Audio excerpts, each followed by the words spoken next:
Welcome to Dark Horror Diaries, my friend. Before the show starts, do write below where are you from.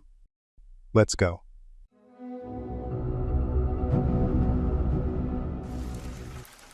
When I first stepped into the house, I felt that unmistakable rush of excitement. The kind you get when you find something new, something you can make your own. I'm Claire, a real estate agent, and I had just closed on a property that seemed too good to be true. A classic Victorian home on the outskirts of town, tucked away in a quiet neighborhood. The price had been low, and despite the minor wear and tear on the exterior, it had the potential to be something beautiful. The kind of project I could sink my teeth into. As a professional, I was used to looking past the surface, seeing the bones of a place and imagining what it could become. I was also used to working alone, not that I minded. My job was my passion, and the house spoke to me in a way that made me think I was meant to be the one to revive it. When I first went through the blueprints, everything looked normal. The old house had a charm, but it wasn't anything that would surprise a seasoned agent like me. A couple of spacious rooms, a large kitchen, a sprawling backyard. I ran my fingers over the paper, tracing the lines of the layout, noting where I could add modern touches while keeping the historic vibe intact. But then I saw something strange. An extra door, tucked into a corner of the second floor. A door that wasn't in the house. It wasn't that the door was missing. It simply didn't exist. I double-checked the plans, my curiosity now piqued. I had seen every inch of the house before I bought it, and there was no extra room on the second floor. At least, not one that would have gone unnoticed. So I took a deep breath and decided to investigate. I spent the next afternoon moving furniture around, tugging at wallpaper, and searching every nook and cranny for any sign of that missing door. It wasn't until I was shifting an old bookcase in the upstairs study that I found it. Behind the bookshelf, hidden in plain sight, was a door. Not a closet, not a cupboard. An actual door. It was old, worn, with peeling paint, but it was there, just as the blueprints had suggested. My heart beat a little faster as I reached for the handle. The air on the other side of the door was thick with dust, and the stale smell that hit me immediately made my throat burn. I hesitated before stepping into the room. It was small, barely enough to fit a twin-sized bed, a dresser, and a nightstand. But it was fully furnished. The bed had a neat coverlet, the dresser was well kept, and the curtains were drawn tightly shut, blocking out the sunlight. It looked as if someone had left in a hurry. The strangest part was the feeling in the room. It was like the air had been still for years, but at the same time, it felt as though someone had just been here, watching me. The unsettling sensation crawled up my spine, but I brushed it off, telling myself it was just my imagination. After all, I was alone in the house, and I hadn't even known this room existed until now. I left the room, locking the door behind me, and I couldn't shake the feeling that I was being watched. I shrugged it off as nerves. After all, I was moving into a new place, and who wouldn't feel a little unsettled at first? But as I lay in bed that night, I couldn't stop thinking about the hidden room. Who had lived there? Why had they left so suddenly? I had to know more. It's funny how quickly the mind can start to spin a web of stories. The room behind the bookcase lingered in my thoughts longer than I cared to admit. My curiosity was gnawing at me, and as a real estate agent, I prided myself on uncovering every secret a house held. But this felt different. Something about it unsettled me, and I wasn't ready to let it go. The next morning, I woke up with a determination I couldn't shake. I had to find out who, if anyone, had been living there. The idea that this hidden room had been used by someone, possibly recently, made my skin crawl. I grabbed my phone and started searching through old records of the house's previous owners. There was nothing out of the ordinary, just the typical list of families who'd come and gone over the years. None of them had stayed long. The house had been on the market for far too long, and I had gotten it at a steal. But there was no mention of this hidden room, no mention of anyone living upstairs. I knew it was time to go back in. Armed with a flashlight and my phone, I returned to the room behind the bookcase. The door was just as I had left it, old and unassuming. I stepped inside, careful not to disturb anything. The room felt smaller up close, but there was something peculiar about it. It wasn't just that it was hidden. It was as if it was suspended in time. The furniture wasn't antique, but it wasn't new either. It was as if someone had stopped living here, but had never fully left. I set my phone down and took a closer look at the dresser. There were no personal items, just a couple of old books and a bottle of cologne. The scent of it lingered faintly in the air, sharp and musty, like it hadn't been used in ages. But there was something strange about it, a heaviness that I couldn't explain. As I ran my hand over the surface of the dresser, I noticed a small, almost imperceptible scratch on the wood. It was recent. My heart rate picked up. Someone had been here, not long ago. I turned to the bed, my eyes scanning the neat covers. A twinge of unease gripped me. Why would someone leave in such a hurry? It didn't make sense. It was as if they had vanished. But before I could give it more thought, I heard a creak from somewhere deep within the house. It wasn't loud, but it was enough to make my stomach drop. I froze, my eyes darting toward the door. The house was too still, too quiet. I was alone, right? I wasn't sure anymore. The feeling that I wasn't was slowly creeping up again, that same sensation that had haunted me the night before. I stood there in the middle of the room, trying to steady my breathing, when the unmistakable sound of footsteps echoed from the floor above me. There was no way anyone else was in the house. I had checked every room before I'd started my investigation. But as the footsteps continued, I knew that something or someone was moving around. Slowly, I backed away from the room, my heart pounding in my chest. Whatever, was up there was close. I wasn't alone. I spent the next few days trying to convince myself that I had imagined the footsteps. Maybe it was the old house settling, the wind pushing at the windows. After all, the house was full of strange creaks and groans. It wasn't unusual for old homes like this to make noise. But deep down, I knew that wasn't it. The feeling of someone being in the house with me, watching me, wouldn't leave. I couldn't shake the sensation that I was being hunted, though I hadn't seen a single soul. So I did what anyone would do in my position. I set up a camera. It wasn't much. Just a small security camera I had lying around. But it was enough to give me a sense of control. I placed it in the corner of the room, aiming it toward the hidden door, hoping to catch a glimpse of whatever, or whoever, was lurking behind it. That night, I felt a strange mixture of dread and anticipation as I fell asleep, the faint sound of the camera's whirring still echoing in my mind. I tried to shake it off. I had to get some rest if I was going to go through with this. If I was going to face whatever was waiting in the shadows. I woke up the next morning feeling groggy but relieved.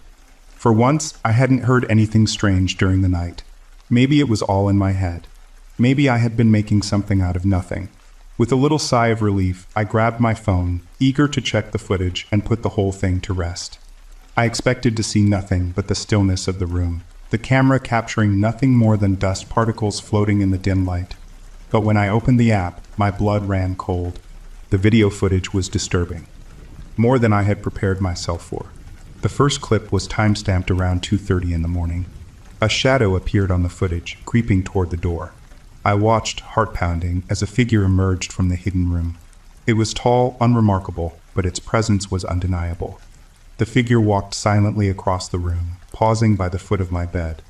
My breath caught as I saw it linger there, standing motionless, as if watching me sleep. I could barely bring myself to hit play again. But I did, forcing myself to look at the rest of the footage.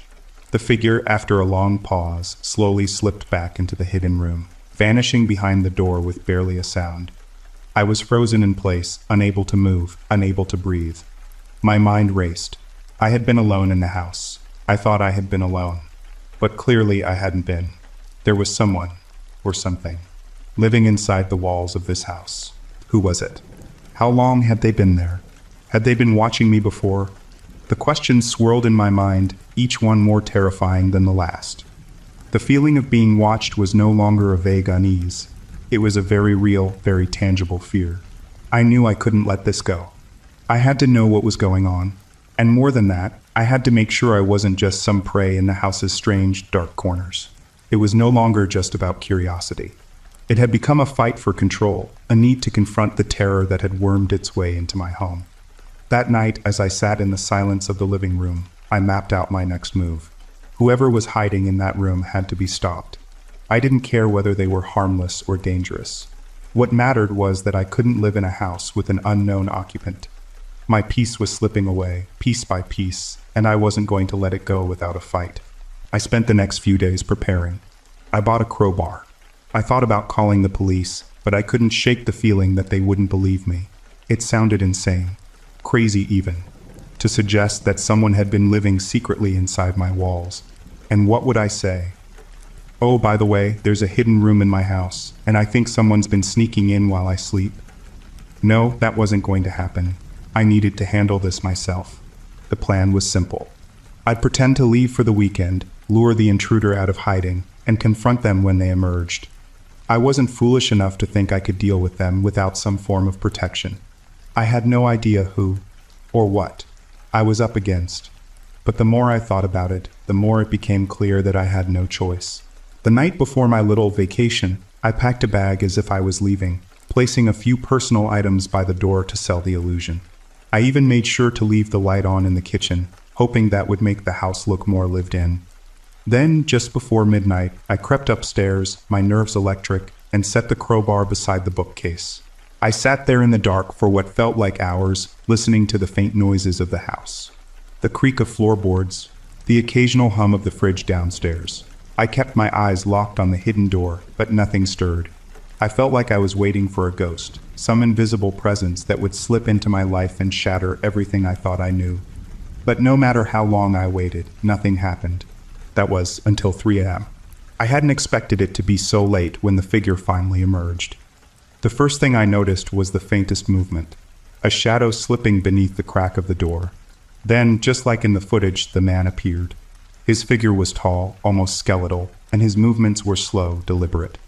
His eyes scanned the room before resting on the dark space where I sat hidden in the corner. My pulse raced as I held my breath, watching him. He didn't seem to notice anything out of the ordinary. He was focused, his expression blank, as though he had done this countless times before. And for a moment, I thought I'd made a mistake. Maybe I was wrong. Maybe there was nothing to be afraid of. Then he began to move toward me. My heart hammered in my chest as I watched the man approach, his steps light but sure. I hadn't expected him to come so close, so soon. Every instinct I had told me to stay perfectly still, to remain hidden, to let him pass.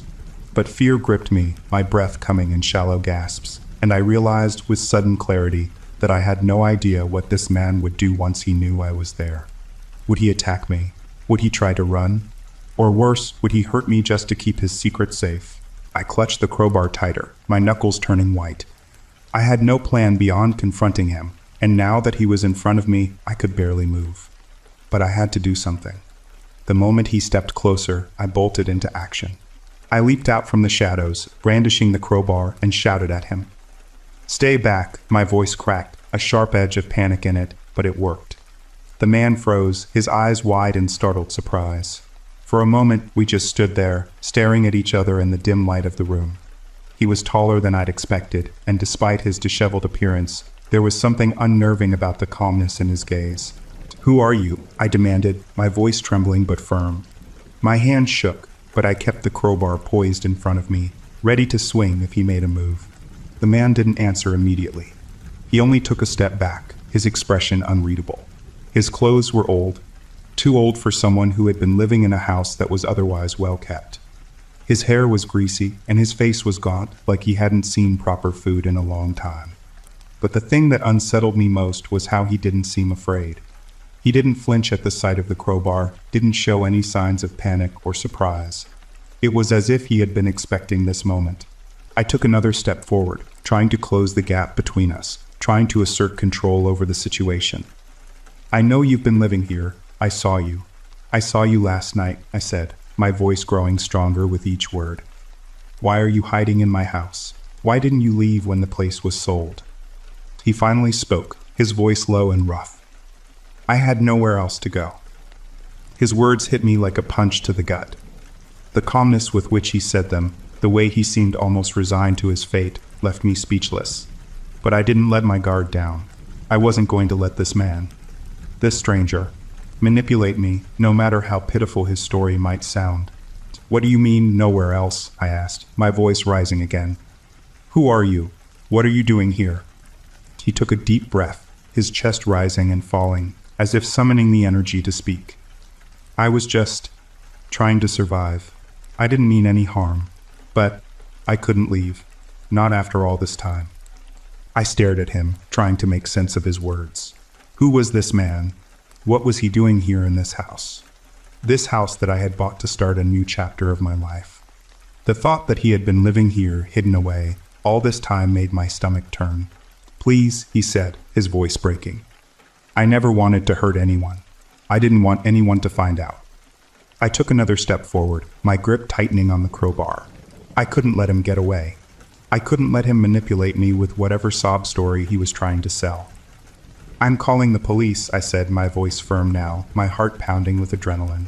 His eyes widened, and in that moment I saw something. Something desperate and wild flash across his face. Please, he begged, just let me go. I won't hurt you, I swear. But I wasn't sure whether to believe him.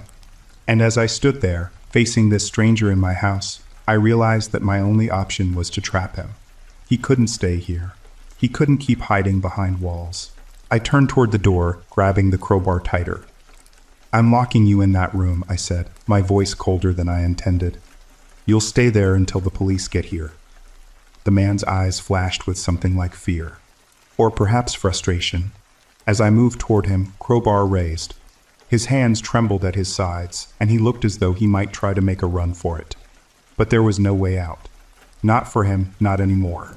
I wasn't going to let him slip back into the shadows, into the hidden room where he had lurked for so long. You don't have a choice, I said, the words coming out colder than I expected.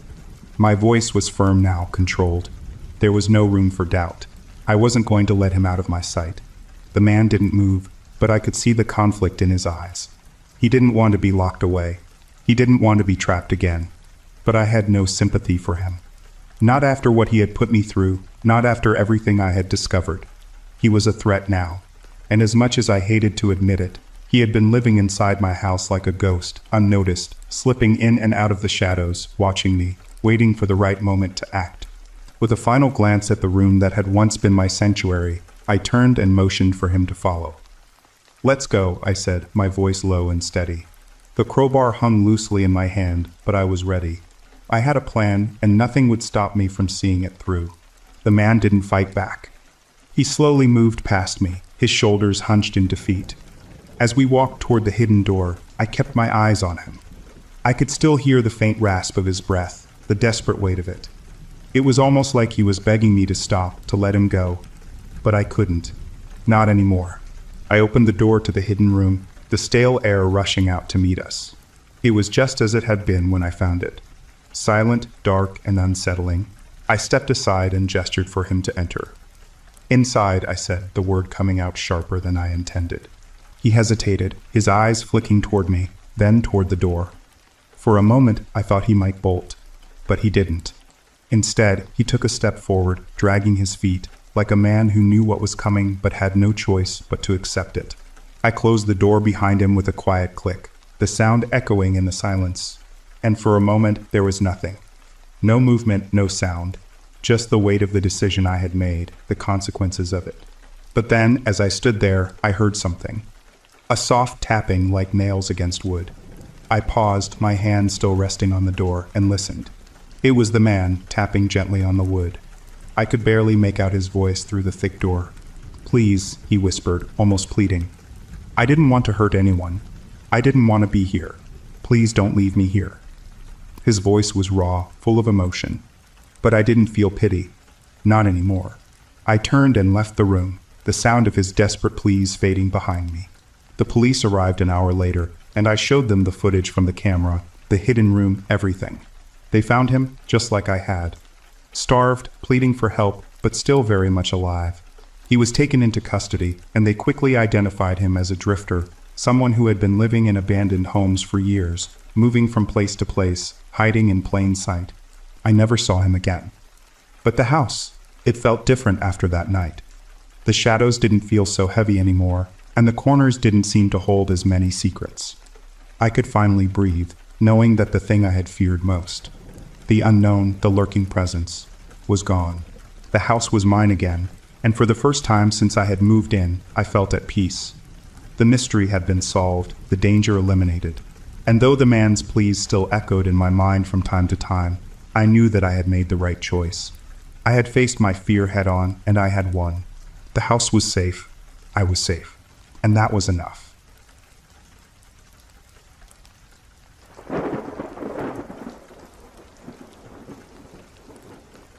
I'm relatively new to your podcast, and it seems that some of you listeners can provide insights on what we've been experiencing in our house. Now, to start off, the house I've been living in is not old. My family and I have been living in it for about 15 years now, but it's built from ground up. The land was a gift from my grandfather to my mother and her sister. They built their house on this plot of land, like I said, only 15 years ago. But the house is a bit spooky. Mostly it lies quiet, but sometimes it takes you by surprise. Well, my family and I are not surprised anymore because we're used to it. What I'm curious about now is if you guys think the ghosts of this house is good or not. Since we were kids, this house has been a place for unexplained events. The earliest spooky thing that I can remember is when my sisters and I would play upstairs with the door closed, someone would knock. Then we'd open it to find no one there. No, I don't remember how many knocks it was, but it happened often enough that we learned to expect that there was no one knocking about half the time. Second incident is when we were all upstairs at night. We'd hear things moving around in our dining room. We have these wooden chairs, not too heavy, but enough so that the wind can't move them. We'd hear plates clanking around, but of course, there would be no one there. Anyone who would go down and check would find things unmoved. Again, this happens often enough so we weren't scared anymore. There are lots of others. I might post it if I think there's a need, but here's the last two incidents that had me thinking about our house guest. A couple of months ago, I had to wake up really early for a trip at 4 a.m. Now my bedroom door faces the staircase, and when I sleepily got up to turn my alarm off, I happened to glance downstairs. There was a silhouette going downstairs. I didn't think too much of it. I was still groggy, but when I went downstairs, no one was there.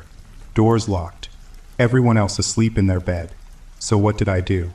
I lay down on the couch downstairs to sleep some more. It was only later that it sunk in and begun to scare me. And just a few minutes ago, my sister called to me upstairs to ask what fell down. I was on my computer and listening to music, and I replied that I didn't hear anything. She told me that she heard a loud sound that seemed like something big falling down. I told her I was listening to music. She accepted that excuse for not hearing anything, but I checked everything upstairs just in case. Nothing fell down. I'm a bit spooked. I don't know anything about the land our house is standing on, but this thing's falling down phenomena is new. The others aren't. Some neighbors and some visitors say that our house is creepy, but I'm not sure what they're basing it on. Should we worry?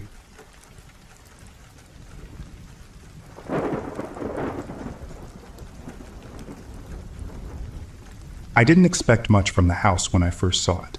It was small, tucked away on a narrow street a few blocks from campus. The kind of place where people go to escape, or maybe just to disappear. I was a college student on a tight budget, so I was grateful to find something affordable in a city where rent prices seemed to climb by the day. The landlord was a man named Mr. Collins. Quiet, efficient, and a little too eager to hand over the keys. "It's got a bit of character," he said with a smile that didn't quite reach his eyes. But I didn't mind. I wasn't here for charm. I was here for peace and quiet. The house itself was old, with creaking floorboards and windows that rattled when the wind blew. I thought nothing of it at first. There was a small living room with a threadbare couch and a few boxes I hadn't unpacked yet, the scent of stale wood filling the air. The bathroom had a tub with peeling paint, and the kitchen still had the faint smell of burnt toast from the last tenants. The crawl space was accessed by a narrow door in the hallway, a door that I never thought to open. I'd lived in older places before, so it didn't seem out of the ordinary. That was the first mistake. The first night, I noticed the scratching sounds. At first, I assumed it was rats. I wasn't new to the idea of pests. I'd dealt with a few growing up. But these sounds were different.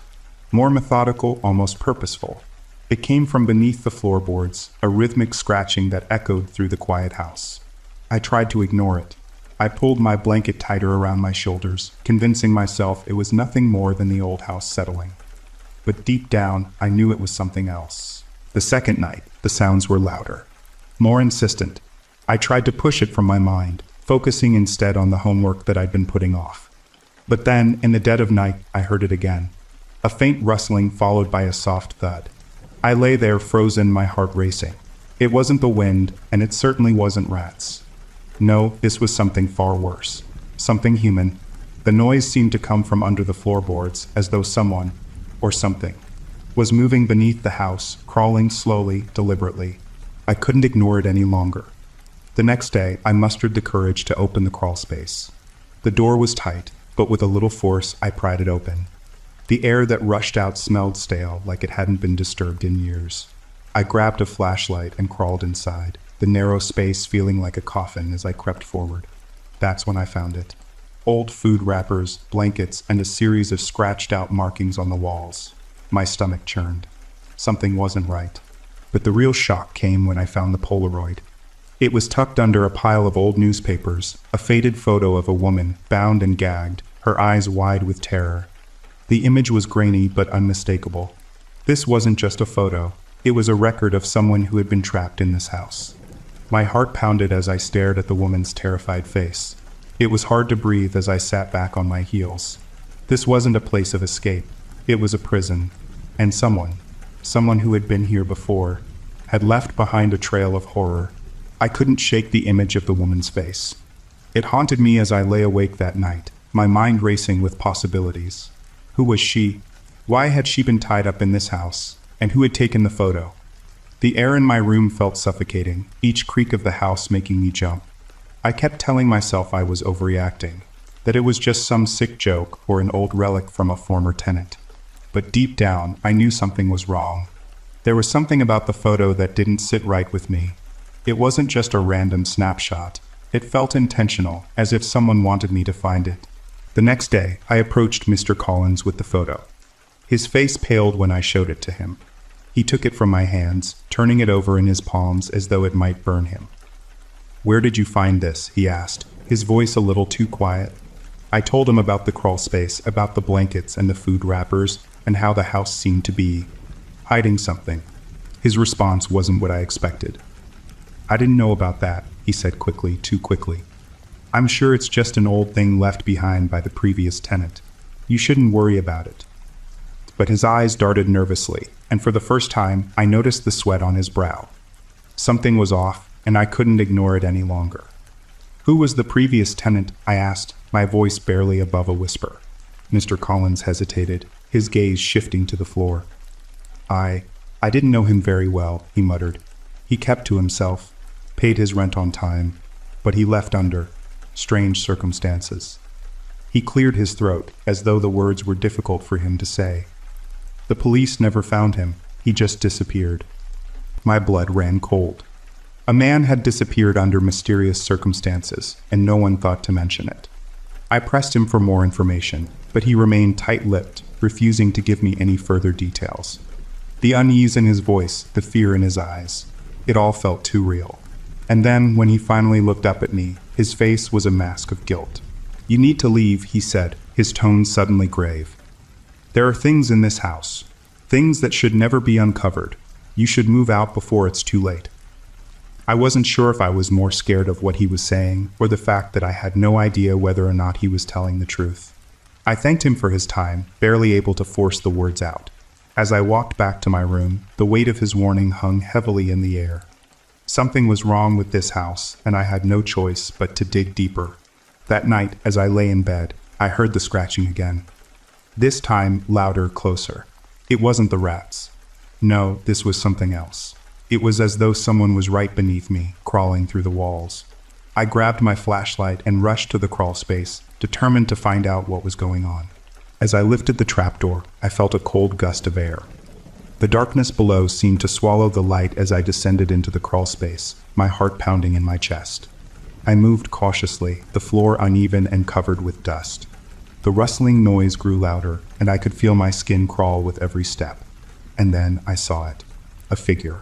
It was small, hunched over, but unmistakably human. The figure moved quickly, almost like it was skittering on all fours. My breath caught in my throat as it turned toward me. Its face was gaunt, pale, and twisted in an expression of hunger. It was then that I realized it wasn't just a rat or a pest. It was a person, and they had been living here, hidden away, for who knows how long. I froze, my body stiff with fear, as the figure's eyes locked onto mine. For a long moment, we just stared at each other. The flashlight trembled in my hand, casting strange shadows across the dim crawl space. The air was thick with the smell of mold and something else. Something sharp, like sweat and desperation.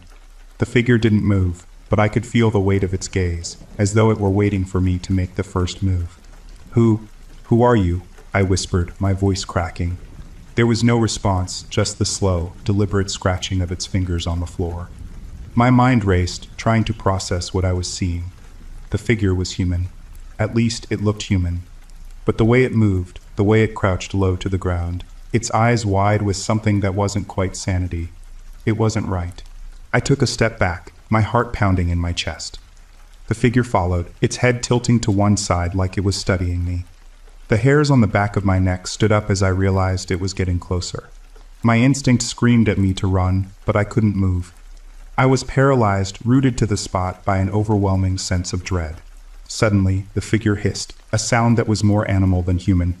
It lunged at me, its hands reaching out, but I was faster. I stumbled backward, falling over the uneven floorboards. The flashlight flew from my hand and rolled into the shadows, leaving me in total darkness. Panic surged through me as I scrambled to my feet, my pulse racing. I had to get out of there. I bolted for the trapdoor, my heart hammering in my chest.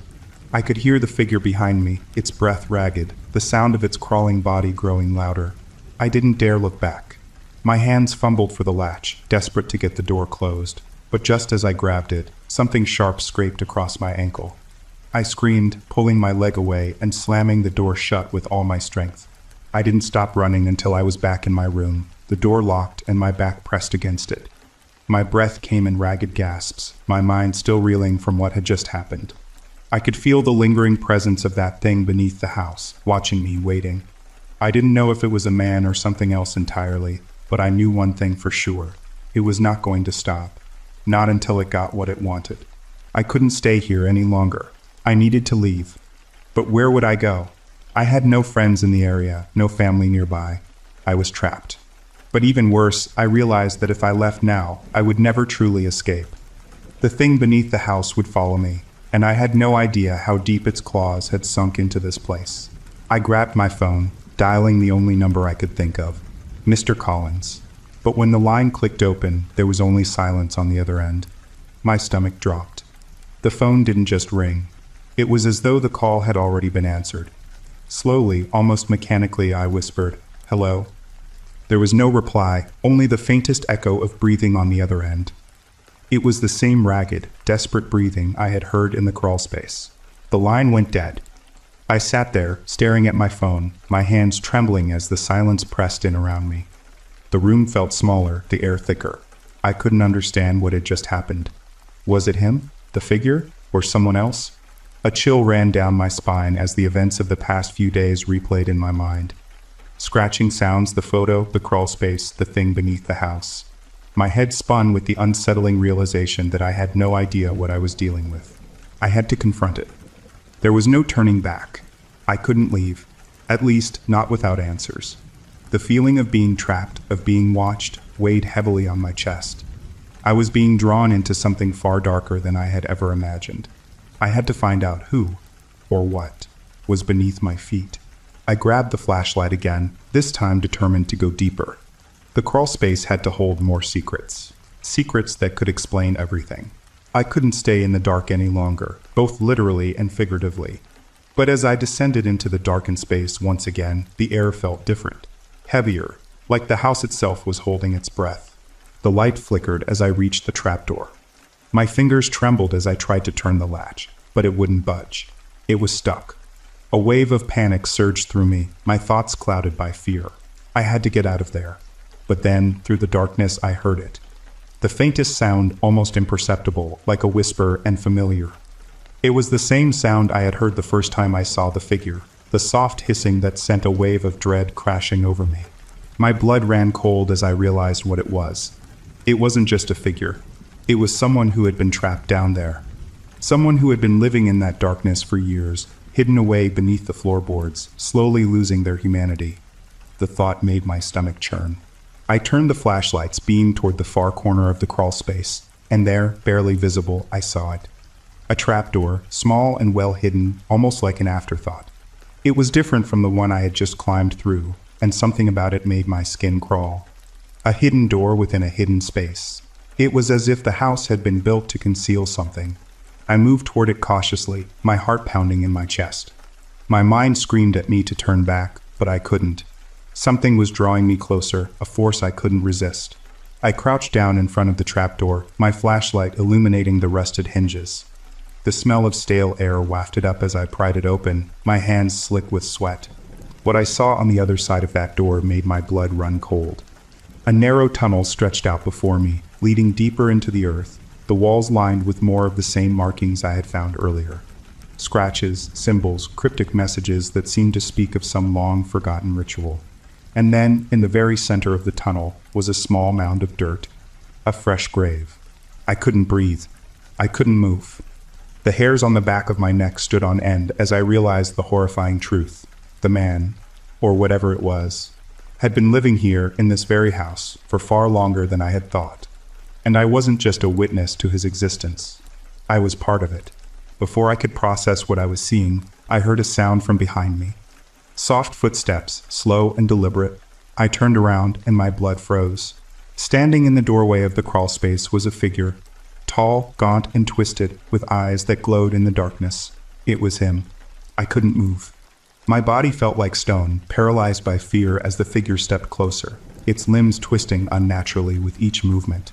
Its eyes locked onto mine, glowing faintly in the pitch-black darkness of the crawl space. The air grew cold, almost suffocating, and the smell of earth and decay filled my nostrils. This thing, this person, was no longer human. Not in any way that mattered. It was a creature of hunger, of desperation, and it had been living beneath my feet, waiting for the right moment to emerge. I backed up, my pulse racing, but my legs felt weak, like they could give out at any moment. I fumbled for the flashlight, my hands shaking uncontrollably. The beam flickered as I tried to turn it back on, but it was too late. The figure was already inches away, its breath ragged and hot against my skin. I could see now that its hands were raw, its fingers long and claw-like, digging into the floorboards. It was a predator, and I was its prey. "Please," I whispered, my voice barely audible. "Please don't." My throat constricted as I realized how utterly powerless I was in that moment. I was trapped in this house, trapped by my own curiosity, my own need to understand what was going on. And now I was paying the price. The figure hissed again, a sound that sent a wave of nausea through me. It raised a hand, fingers curling into a claw, and then it lunged. I barely managed to dodge, falling back onto the floor as the figure crashed into the spot where I had been standing just a second before. The ground shook beneath me, and I heard the distinct sound of something heavy dragging across the floor. Its body, moving like a snake, slithering toward me. I scrambled backward, my hands frantically searching for anything I could use as a weapon. I found a broken piece of wood, jagged and sharp, and I gripped it with both hands, feeling the rough edges dig into my skin. My breath was coming in ragged gasps as I fought to stay calm, to think clearly. I had to get out of here. But how? The crawl space was too small. The house was too quiet. There was nowhere to run. The figure was getting closer again, its grotesque face twisted in a cruel grin, as though it were enjoying my fear. It raised its hand once more, ready to strike, and for a split second I thought I was done for. But then something snapped inside me. A surge of adrenaline coursed through my veins, and I lunged forward, thrusting the piece of wood at the creature's chest. It made a sound, a high-pitched, shrieking noise. As the wood connected with its flesh, but it didn't stop. It didn't even flinch. Instead, it grabbed my wrist with terrifying strength, its claws digging into my skin, and it pulled me toward it with an almost unnatural force. My head slammed into the floor, the impact sending stars bursting behind my eyes. In that instant, a cold realization hit me. I wasn't going to survive this. The thing in front of me wasn't just a man.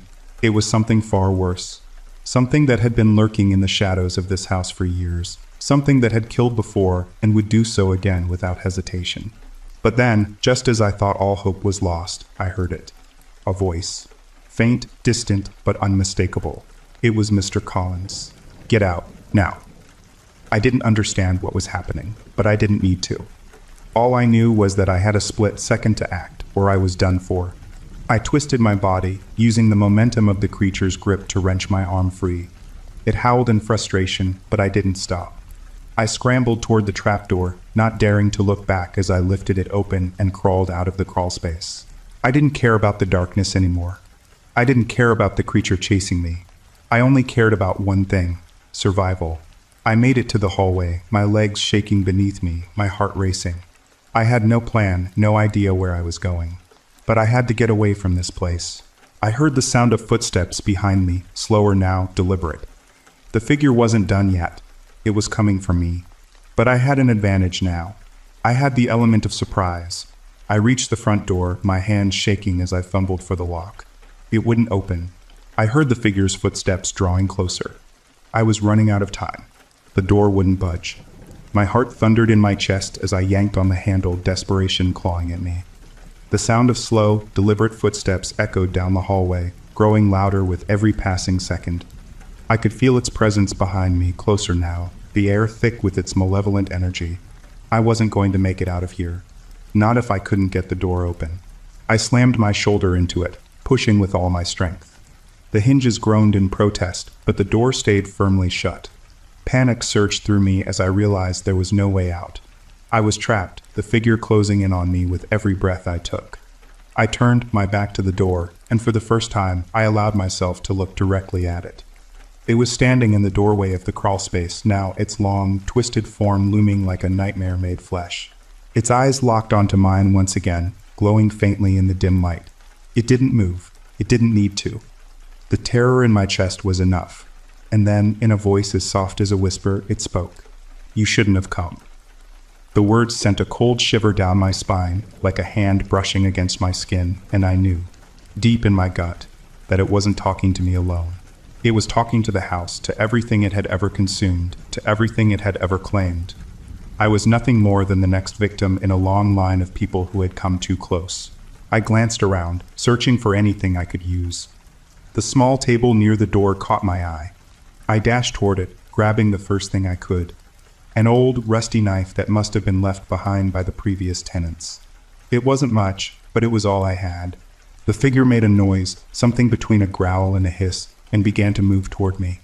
I raised the knife, my hand shaking as I took a step back. But then something in the air shifted. A sound, soft at first like a distant hum, echoed from beneath the floorboards. The ground seemed to tremble, and for a brief moment, the house itself felt alive. It was as though the house, the very walls around me, were waking up. I didn't understand it, but I felt a surge of hope. The figure froze, its eyes narrowing in confusion. It didn't know what was happening, but I did. The house was on my side now. In a split second, I darted to the trapdoor, slamming it shut behind me with all my remaining strength. The figure screamed, a sound filled with fury and confusion, but I didn't hesitate. I bolted through the darkened hallways, my footsteps echoing off the walls, not daring to look back. I didn't need to. I knew it couldn't follow me anymore. Not now that the house was closing in on it. I reached the front door again, this time the lock turning easily beneath my hand. I pushed it open, stepping out into the cool night air. For the first time since I moved into this house, I could breathe again. I was outside, free. But even as I ran, the gnawing feeling of something watching me never left. The figure wasn't gone. It wasn't over. It was still there, lurking beneath the floor, waiting for the next person to make the same mistake I did. I glanced back at the house, the windows dark and empty. I knew with a deep certainty that it wasn't truly empty. Something still moved inside. I didn't care. I had survived. And I would never return. The police arrived a few hours later. They didn't find anything, of course. Just an abandoned house with a strange story. They didn't understand. They couldn't. But I knew what I had seen. I knew what had been lurking beneath the floorboards. The house was torn down weeks later, the land sold off. No one ever spoke of it again. But I would never forget. It wasn't just a house. It was a grave. A place of hunger, of darkness, and of things that should never have been allowed to crawl out from beneath the floor.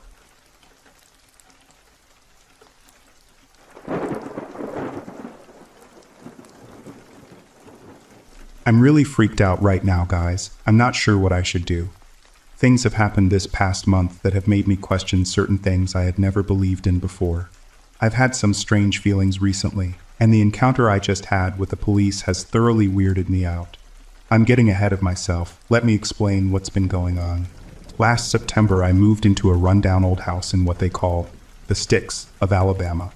Lots of nothing, and where there's something, that something is usually drunk, shirtless, and sportin'. either a shotgun or a mullet, or more commonly both. I heard of Southern hospitality before, but these folks apparently had not. Nothing but cold, mean stares as I drove down the dirt road to this house. Now, I'm not from the greatest neighborhood in the S, and am no stranger to a mean look or getting sized up.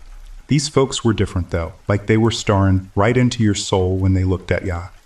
I'm telling you, man, made your blood run ice cold every time. Anyway, I'm moving into this rundown house, which I got for a steal. Something about murders taking place in it a while back, but I didn't take much heed to it. Murders happen all the time, and I'm not particularly inclined to believe in the supernatural. At least I wasn't back then. I figure a quarter of the homes in America would be haunted if hauntings occurred just from people dying in them. So I didn't look into it because 1, I wasn't too interested, and 2, because this town didn't have much in the way of public information on it. Everything here was still word of mouth. So being a pretty handy guy, and getting a huge discount on the thing, I decided to buy it and fix her up. To sell her or stay there a while depending on how I felt during the stay, and being tired of a city, I was dying to get out here and get to work on it. Maybe I was born a country boy at heart, or so I thought then. While working on the house, I swear I kept seeing something at the corners of my vision. Not like a solid object, more like when something quickly moves right at the edge of your periphery like a fly, but much larger. It forces you to look, but when you do there's nothing there to see, it's already gone. That, and I kept getting this spooky feeling like there was someone staring at me. That ice-cold feeling I got when I was driving in would come and go, in tandem with this feeling of being watched. When I slept at night, I would have dreams that I just could not quite remember, but I would wake up with a feeling of dread. Like I had just witnessed someone or something horrible, so horrible as blocked the memory of itself from my view.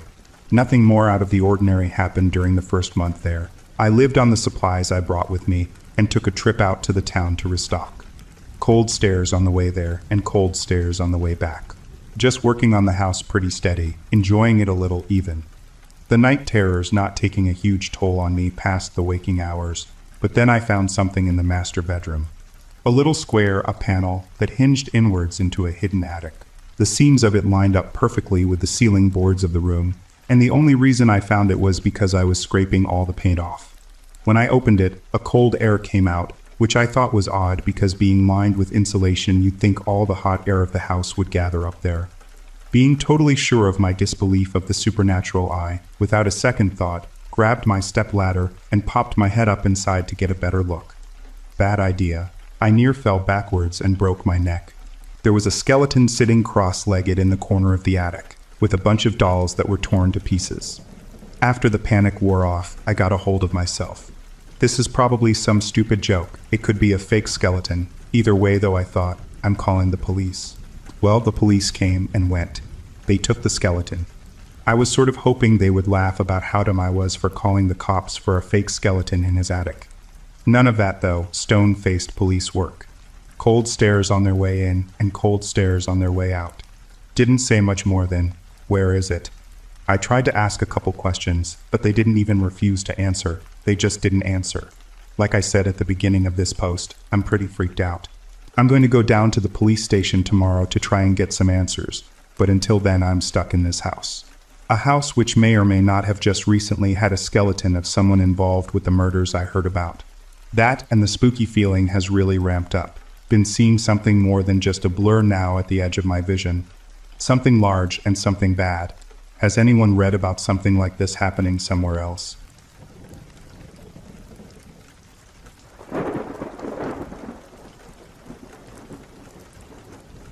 Max and I had always dreamed of owning a house in a quiet, peaceful neighborhood. After years of searching, we finally found it. A charming, old house at the edge of town. It was everything we'd wanted. A little run-down but full of potential, with a big backyard that led into the woods. It felt like the perfect place for a fresh start. We'd just gotten married a few months ago. The excitement of it all was still fresh. The house seemed to represent that. New beginnings, a clean slate. There was something magical about the thought of having our own place, just the two of us, away from the busy world. But as soon as we moved in, something felt off.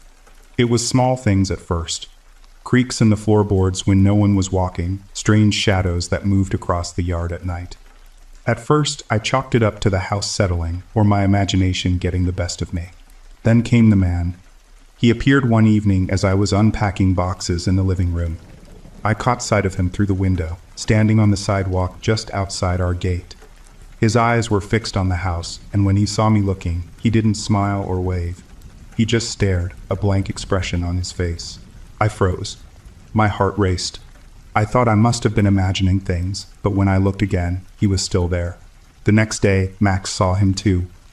The man was standing in almost the exact same spot, his eyes locked on the house, his posture rigid, almost unnerving. "Who is that?" Max asked, voice low. "Is he a neighbor?" "I don't know," I replied. "I've never seen him before." We tried to brush it off. Maybe he was just a local eccentric. But every evening, without fail, the man appeared, always watching, never saying a word. Finally, on the third day, he walked up to the front gate. He didn't knock on the door. Instead, he simply stood there, staring through the bars. His face was gaunt, pale, like he hadn't seen sunlight in weeks. I felt a chill run down my spine. "Excuse me," he called, his voice rough.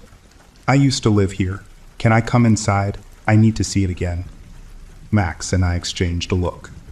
The man's eyes were wild, desperate even, but we couldn't let him in.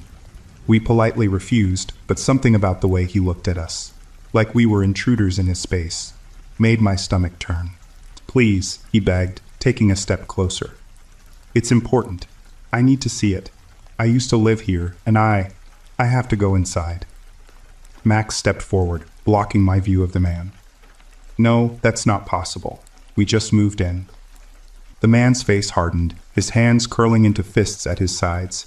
He muttered something under his breath, then turned and walked away, disappearing into the evening shadows. That night, I couldn't shake the feeling that we weren't alone, that something wasn't right about this place. And the man. He wouldn't be the last surprise we'd have in this house. The next few days felt normal, but I couldn't get the man out of my head. He was always lurking just outside the edges of my thoughts. Each time I glanced out the window, I half expected to see him standing there watching us. But for a while, there was nothing. No sign of him. It was a Thursday when he came back. I was sitting on the porch with Max, drinking iced tea and enjoying the afternoon sun, when I saw a familiar figure on the sidewalk. There he was again, standing in the same spot. This time, I didn't wait for him to come to the gate. I stood up, feeling a mix of unease and frustration. "Max," I said, pointing. "He's back." Max's expression tightened. He didn't say anything but stood up, walking toward the gate with a steady, deliberate pace. I followed him, heart pounding, but there was no way we could just ignore this anymore. As we got closer to the gate, the man noticed us. He didn't move. Just stood there, eyes locked on us with an intensity that made my skin crawl. "What do you want?" Max demanded, his voice firm. The man didn't answer at first, just stared, as if sizing us up. Then, in a voice low and rasping, he said, "I told you. I used to live here. I need to get inside. You don't understand. It's not safe." My stomach twisted. I'd hoped the first time was a fluke. Maybe he was just a strange person who wandered the streets. But now, something about him seemed off. There was a sense of urgency in his tone, an almost desperate need. "You're not coming inside," Max said, his voice steady but firm. "We've already told you that." The man's face turned pale, his eyes wide. He stepped forward, gripping the gate bars tightly, his fingers digging into the metal. "Please," he said, his voice cracking. "You don't know what's happened here. You don't know what's inside." Max and I exchanged a quick look. I wasn't sure what the man meant by that, but it was clear he wasn't going to stop. He was obsessed, and that was dangerous. "We're calling the police if you don't leave," Max said, voice sharp. He pulled out his phone, but before he could dial, the man pulled away from the gate and took a step back, shaking his head. "You won't understand," he muttered, almost to himself. Then, just as quickly as he appeared, he turned and walked away, disappearing around the corner. Max and I stood there for a moment, both of us processing what had just happened. "What was that all about?" I asked, my voice trembling. "I don't know," Max replied, his brow furrowed. "But something's not right about him." I didn't want to think about it anymore, but the feeling of dread lingered. Something was wrong with this place, and it wasn't just the man. There was something in the air, something I couldn't quite put my finger on. That night, as I lay in bed, I heard it again. The faint sound of footsteps outside. I sat up, heart racing. But when I looked out the window, there was nothing.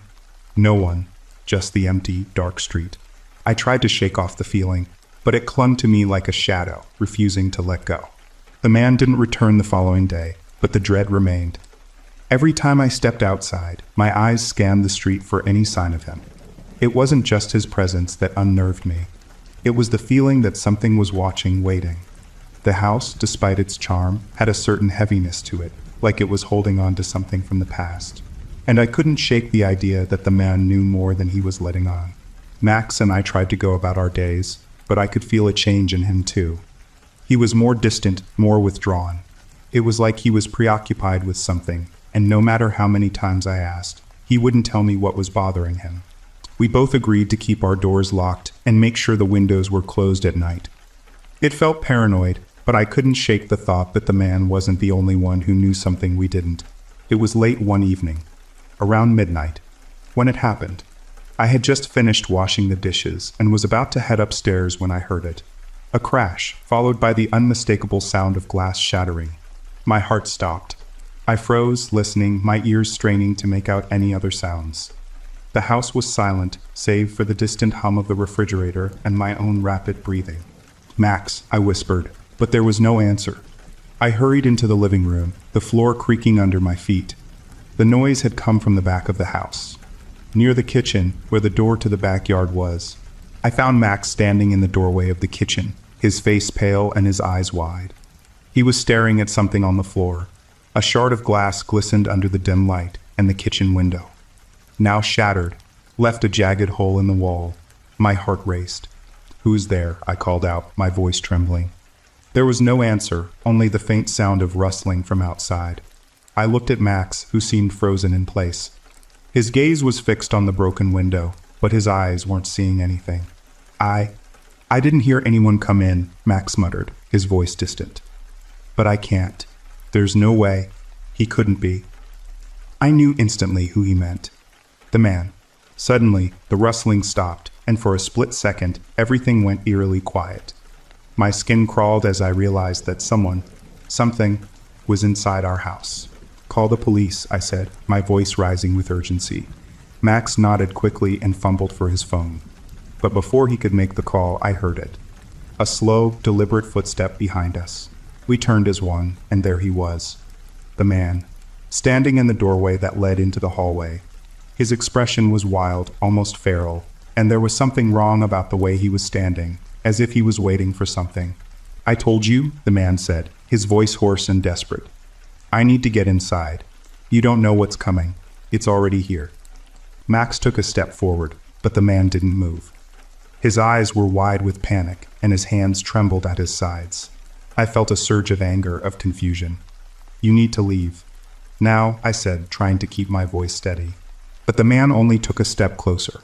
"There's no time," he said urgently. "It's too late. It's inside. You." Before he could finish, there was a loud crash from upstairs, a sound that made the hairs on my neck stand up.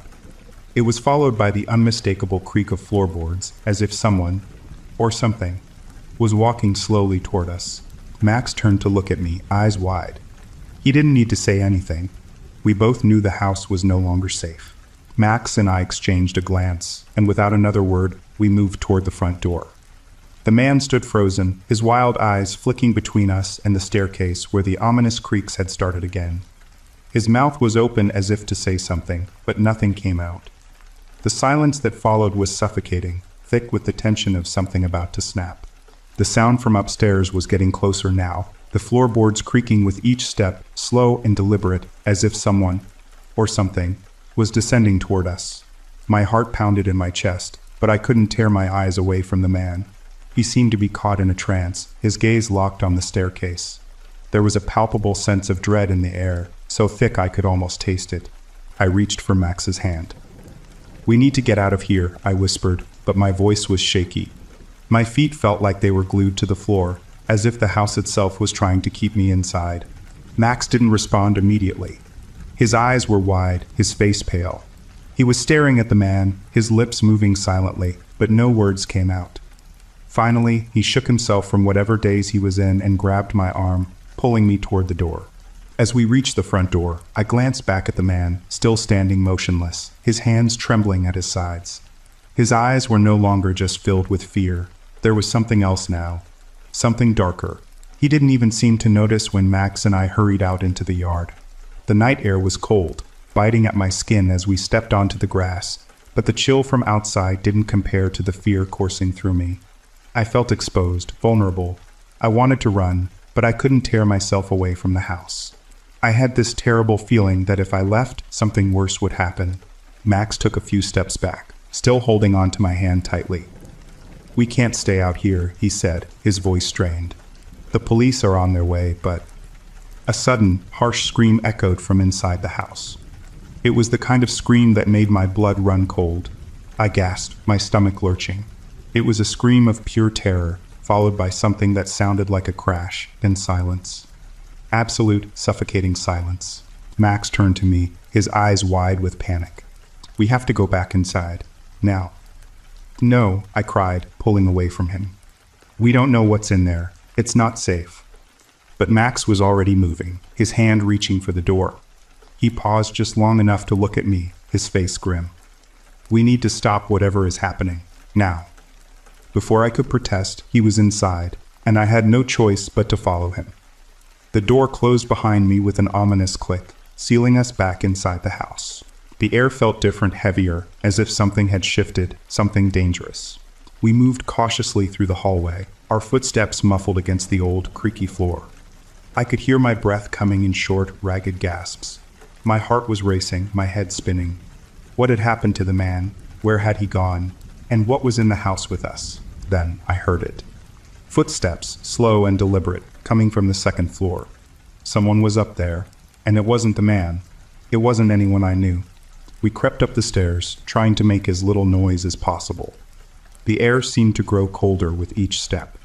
The shadows in the corners of the hallway seemed to stretch, reaching out toward us, and the house groaned as if it was alive, suffering, waiting for something to happen. Max's hand was clammy in mine. "Do you hear that?" he whispered. His voice was barely audible over the pounding of my heart. "Yeah," I breathed. "I hear it." At the top of the stairs, I froze. There, at the end of the hallway, was the man. His face was pale, his mouth twisted into an eerie smile. But it wasn't just him anymore. There was something behind him. Something darker, something I couldn't see clearly. But I felt it, and I knew it wasn't something I wanted to face. "Max," I whispered, but it was already too late. I wanted to turn and run, but my legs felt like lead, my feet glued to the floor. Max was frozen beside me, his grip on my hand tightening as we both stared down the hallway. The man stood there, his eyes wide and unblinking, a grotesque smile stretching across his face. But behind him, in the shadows, something else was moving. A shape, dark, formless like smoke, hovered just out of reach, barely perceptible. Yet it felt like it was watching us, studying us. "What is that?" I whispered, barely able to speak. My voice was tight, shaking with fear. The air around us was colder now, the temperature dropping as if the house itself was reacting to the presence of whatever was lurking in the darkness. The man didn't move. He just stood there, his expression vacant, almost as if he didn't recognize us at all. Then, finally, his lips parted, but his voice wasn't the one we'd heard before. It was hollow, distant, and cold. "You don't understand," he rasped, his eyes glazed. "It's already inside. It's been waiting. For years." Max swallowed hard, his face pale, but he didn't let go of my hand. "Who are you?" he demanded. "What do you want from us?" The man's head tilted slightly, as if confused by the question. "I used to live here," he said again, more insistent this time. "It's not safe anymore. You need to leave. You don't know what it's done to me." My pulse raced. "What are you talking about?" I asked, my voice rising. "You're not the owner. You're not even the same person. We've already told you to leave." The man took a slow step forward, his feet dragging, his body stiff as though it was hard for him to move. "I didn't leave," he said, his voice barely a whisper. "I didn't want to, but I couldn't stop it. I couldn't stop it from..." His words trailed off into a strangled sound, and I saw his eyes flick to something behind us. Something darker. Something we couldn't see, but we could feel. I turned around, but there was nothing there. Only the shadows of the house stretching longer, like they were reaching for us. Before I could ask another question, the floorboards creaked behind us. Then, without warning, the figure behind the man began to take shape. It was no longer a mere shadow, but something far more sinister. The darkness coalesced into the form of a tall, hunched figure, its face hidden in the shadows of a hooded cloak. The air grew thick with a heavy, oppressive presence. Max stepped back, pulling me with him. His eyes were wide with fear, his chest heaving with shallow breaths. "What is that?" he gasped. "I told you," the man said again, his voice shaking now. "It's here. It's been here the whole time, and it's not going to stop." Suddenly, the man lunged toward us, his movements jerky, unnatural. But before he could reach us, the figure behind him stepped forward, its long, bony hand reaching out to stop him. The man froze, his face twisting in horror as the figure's fingers curled around his throat, lifting him off the ground. Max pulled me back further, his hand gripping mine so tightly it almost hurt. I didn't know what was happening, but I knew we were caught in something far worse than we had ever imagined. The figure didn't speak, but I could feel its presence in every fiber of my being. It wasn't human. It wasn't anything that belonged in this world. And it was angry. The man's body jerked, his eyes wide with terror, but he didn't make a sound. The figure held him there for what felt like an eternity, its grip tightening until the man's eyes began to glaze over. Then, with a final, violent motion, the figure released him, letting the man crumple to the ground in a heap. The man lay there, motionless, his eyes staring into the empty hallway. I felt my stomach twist in disgust, fear rushing through me like a tidal wave. But the figure wasn't done. It slowly turned toward us, its hood shifting slightly, revealing nothing but darkness where a face should be. I knew then, with absolute certainty, that it wasn't finished with us. Max's voice broke the silence. "Leela, we need to get out. Now." But it was too late. Max and I didn't have time to think. We didn't have time to plan or reason. The figure was coming toward us, its long, unnatural limbs stretching out like they were made of smoke and shadow, too fluid, too wrong to be real. But it was real, and it was coming for us. "Run!" Max shouted, dragging me by the hand. But the house seemed to stretch, its walls growing longer, its corridors twisting in ways that defied logic. Every turn we took felt like it led us deeper into the heart of something monstrous, something hungry. We raced down the hallway, our feet pounding against the floor, the sound of the figure's slow, deliberate steps echoing behind us. I didn't dare look back. I could feel its presence growing closer, closer with every breath I took. It was there, in the air, in the shadows, in the very walls around us. I could hear Max's breath hitching, his panic rising as we neared the stairs again. "The back door," he gasped. "We need to get out the back." But I wasn't sure we would make it. The house had become a maze, its layout shifting with every step we took. The hallway stretched longer, the staircase loomed further away, and the back door that had once been so close seemed unreachable now. It was as though the house itself was playing a game, trying to keep us trapped. "Max," I cried, my voice cracking. "We can't get out. It's closing in." I could feel the pressure building in my chest, like the very air was pressing down on me, making it harder to breathe. It was suffocating. The figure was almost on us now, its form wavering like smoke, but its presence was undeniable. I could feel its eyes on us, watching us, waiting. "We have to fight back," Max said, his voice low but determined. I looked at him, my eyes wide with fear. Fight back? How were we supposed to fight back against that thing? Before I could answer, Max turned to the side, his eyes scanning the hallway for anything that could help. Then his gaze landed on the kitchen. A glimmer of desperation crossed his face, and he pulled me with him. "The knife," he muttered. "The kitchen knife. We need something. Anything." We bolted into the kitchen, my mind racing. I could hear the figure's footsteps getting closer, its slow, deliberate pace like the ticking of a clock. Every second felt like an eternity. Max grabbed the largest knife he could find, the heavy blade glinting in the dim light. I didn't have a plan. I didn't know what we were going to do. But I knew one thing: we had to survive. The kitchen door slammed open behind us, and there it was, the figure, its shadow swallowing the room. It moved inhumanly fast, its limbs stretching unnaturally as it lunged toward us. Max swung the knife, his hands trembling, but the figure was too quick. It knocked the blade from his grasp with a flick of its hand, sending it skittering across the floor. I screamed, fear flooding my every nerve, but Max wasn't giving up. He pushed me behind him, his fists clenched, his eyes wild with determination. "You'll have to go through me," he said, his voice steady despite the terror in his eyes. The figure paused for a moment, its head tilting to the side as if studying Max. Then, without warning, it lunged again, faster than I could react. I had no choice. I grabbed the kitchen knife from the counter and threw it with every ounce of strength I had. The blade sliced through the air, embedding itself deep in the figure's chest. But instead of recoiling, the figure simply twisted, its form flickering like a dying light bulb. It didn't scream. It didn't fight back. It simply crumbled into the shadows, its form dissipating into the air, leaving only a faint, lingering darkness in its wake. Max and I stood there, panting, our hearts racing. The house was silent now, eerily quiet, as if the nightmare had ended. I turned to Max, my hands shaking. What just happened?" I asked, my voice trembling. Max didn't answer right away. He was staring at the spot where the figure had been, his expression unreadable. Then, slowly, he turned to me, his face pale and drawn. "I don't know," he said softly. "But I don't think we're the first ones this thing has come after." I swallowed hard, my mind racing. What had we just survived? And how many others had fallen victim to the thing in this house? The police arrived shortly after, their flashing lights filling the driveway. They found the man, still unconscious but alive, lying in the hallway. But there was no trace of the figure. No evidence of the shadowy presence that had nearly consumed us. As we were escorted out of the house, I couldn't shake the feeling that something was still watching us, lurking in the darkness, waiting for the next moment of weakness. And I knew that the house and the horrors within it weren't done with us yet.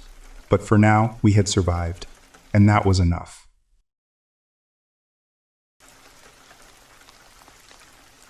My neighbor's light is always on. It's not like it's too much of my problem, to each their own. If he wants to pay that power bill, let him. It's just that he doesn't live there anymore. Let me start over. My neighbor, let's call him Steve, inherited his house from his parents. His mom, I forget if she's in a nursing home or if she's dead.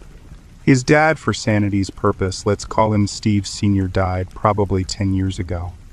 Now Steve Sr. lived in a small house that was on the property during his childhood. I can still see it relatively easy from my house. A wall is torn down and I hear the floor is unstable, but it's still there. Steve Sr. then built the house I currently live in for his family. That consisted of him, his wife, 2 daughters, and Steve. They built this last house sometime after that. After Steve Sr. died, his wife moved out and Steve would occasionally come up with his family. He treated it like his summer house for a couple years until his wife had another kid beside his daughter. Then the visits kind of staggered, resulting in Steve only visiting when there was a problem on the property. He got a camera doorbell and a motion sensor light for the front of the house to make up for it. And I guess having the light on can deter people from wanting to break in. Even if it's the same light that is on 24 hours a day, 7 days a week. My brother had a different approach to this, however. Jack has an active imagination and is my younger brother of 6 years. That led me to babysit him for free quite a bit. Today was the day that my parents were gone and Jack wanted to make the most of it. "Hey, have you noticed that the neighbor's light is always on?" I nodded along, still staring at my phone. "Yeah, that, along with the outside lights, can deter robberies." He shoved his hand between my face and my phone, knocking the latter out of my hand. "Robbery? In the middle of nowhere? Come on." He wasn't too wrong. Now the nearest Walmart is only 20 minutes away, but we do live in farm country. He continued. "And haven't you noticed? Those are only for the front of the house. The back of the house is wide open." I actually took the moment to squint at him. "Dude, there is only one way up to that house, and it's our driveway." To that, he hopped closer to the other arm of the couch in excitement. "That's true. But what about the gate leading to the farm?" He spoke of the farm that is on the property. "The gate for it is at the bottom of our yard, and it leads to a big barn, turkey barn, and some buildings." Jack continued. "That's pretty easy to climb, and someone could walk by the garage, activate the light, and we'd just think it's a mouse or one of the cats." Then, all anyone would need to do is follow the buildings and be able to go around to the back of the house the long way. It took me a minute to catch on, but when I did, I mirrored his position. "Jack, why are you telling me this now?" He gave me a thin smile as he got up, pulling out a flashlight. "I have thought about this for months. We need to see how bad the inside of the house is at least." This twerp, I got up. "We are not going into that house. Maybe if you just told me that you wanted to see the inside during the day, but you just got done telling me about how anyone could try to make their way inside, and it's dark out." He went to the shelf by the TV and grabbed my pepper spray from my keychain. "That's why I'll carry this. Honestly, I don't think anyone is up there. We would have seen signs of a break-in while going out for walks in the field, and the only thing we've seen is the trash from those coons the one time." In our conversation, he had made his way to the back door, the one with nearly a beeline to the topic of our conversation. "Jack, we are not doing this. I will call Mom and Dad." Yes, I decided to pull that card, but honestly, I did not care. It was dark, and he got me scared. I turned my back for a second, only a second, to grab a phone to make my threat legit. I looked back, and the boy was gone. "SH" was the only sound I could make as I brought my hands to my head in frustration. I grabbed my phone and the pair of scissors on the table so I could follow after him quickly. Situations like these usually call for a knife, but I'd rather not be seen on Steve's cameras with a meat knife. I went outside and almost locked the door before thinking otherwise. I did not have my keys on me, and I could not waste time finding them. And disregarding the conversation Jack subjugated me to, Steve does not like us going up there. He said it's fine for our walks, but any time we drive up there to just turn around, he gets on our case about it. I made it up to the side of Steve's house where I thought I could see Jack's outline go around back. I caught up to him and was about to grab his arm, but he was stopped in his tracks. "Jack, excuse my language, but what the he?" He tried to cover my mouth as his body was still facing the house. After I had gotten quiet enough for him, he started whispering to me, front still facing the building. "There is someone moving in the house." I shut up at the thought, looking at the clearly broken second-floor window. There was no vehicle in Steve's driveway, and he hadn't contacted my parents about a visit. I was taken out of my thoughts by Jack starting to get up. "What do you think you're doing?" I whispered harshly. "I have to threaten whoever is in there to get out." My mouth fell agape at his stupid stoicism. "You waste of space. How about we call 911 and have them handle this?" He crouched back down to me, looking at my dim phone in my hand. "How about you call them, and I can make sure whatever squatter is in there doesn't try and escape before the cops get here." I could only look at him wide-eyed. "You aren't going to go back to the house peacefully, are you?" "No." He told me I was the idiot here. "Okay, since you are insistent on someone going in there, I will." I held my hand to his face before he could object loudly. "In case you have forgotten, I am the adult here. You are going to call 911 while I make sure that someone is actually in there. I also have a better memory, so I can remember if anything's off if I have to leave quickly."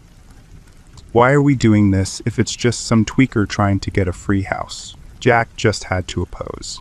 "Jack, these tweakers and squatters can actually be dangerous. They don't have the police in their corner most times, and they react offensively more often than not. So we are going to act defensively, starting with calling 911 about a suspected break-in." I glared at him until he laid off. I stood up before turning back to him. "If I am not back in 10 minutes, however, make sure that the police know it's urgent and then go to the Minix up the street." I didn't wait for him to argue more before going up to the door. It shouldn't be unlocked, but I figured I should give it a shot. More information to give the police, the better.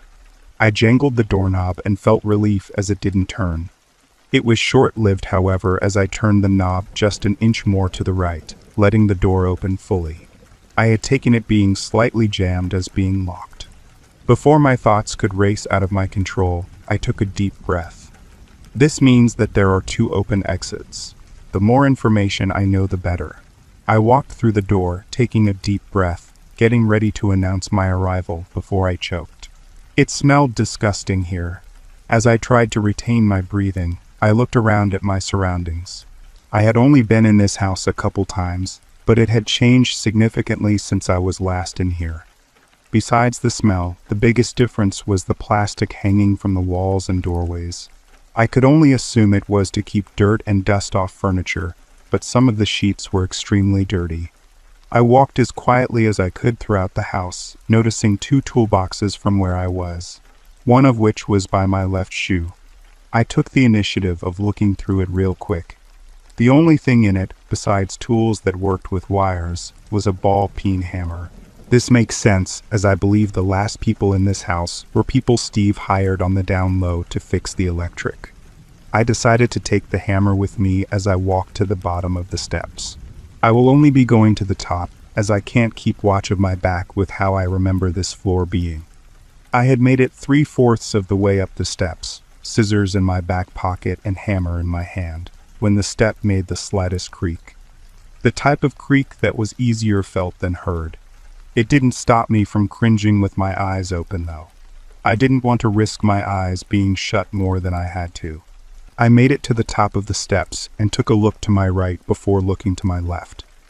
Besides a horrible smell and plastic everywhere, even upstairs, nothing.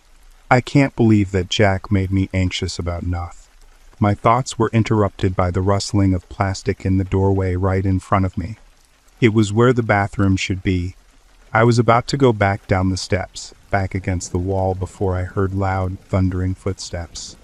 They were so loud and so quick, I could not even tell where they were coming from before the plastic in front of me ripped down, and I felt a hand on my throat. It felt like I was going into anaphylactic shock. In my shock, I tried to rip the hand away. His hand was covering my neck like a thick scarf. It was so big.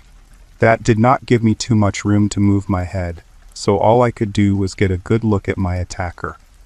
This thing could not have been smaller than 6'5". And while I couldn't get a good look at his face due to the lighting, I could tell how big he was just by the way he breathed.